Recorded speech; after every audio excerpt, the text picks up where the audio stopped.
Во новата туристичка сезона се очекува гостите што ќе го посетат Дојран да имаат можност да се рекреираат со електрични велосипеди.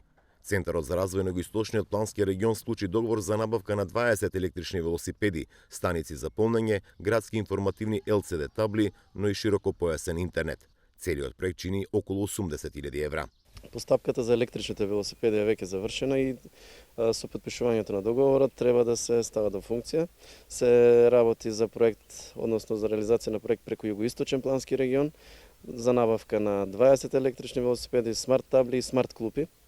Тоа ќе биде новината фактички, она што го спремаме за оваа летна сезона. Составањето во функција и на овие велосипеди и на новото јавно претпријатие ќе почнеме да ги користиме за новите тури кои што ги спремаме од есен па натаму.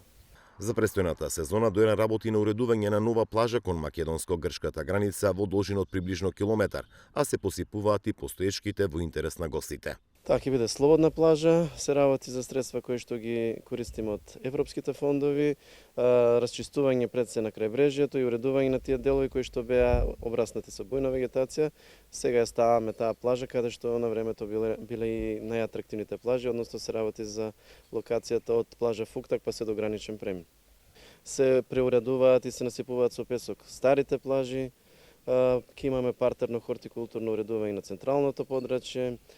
Оваа година во Дојран се очекува да почне да функционира и новото јавно локално претпријатие, кое ќе биде задолжено за уредување на паркирањето, но и за организирање туристички тури до сите културно-историски знаменитости во оваа место.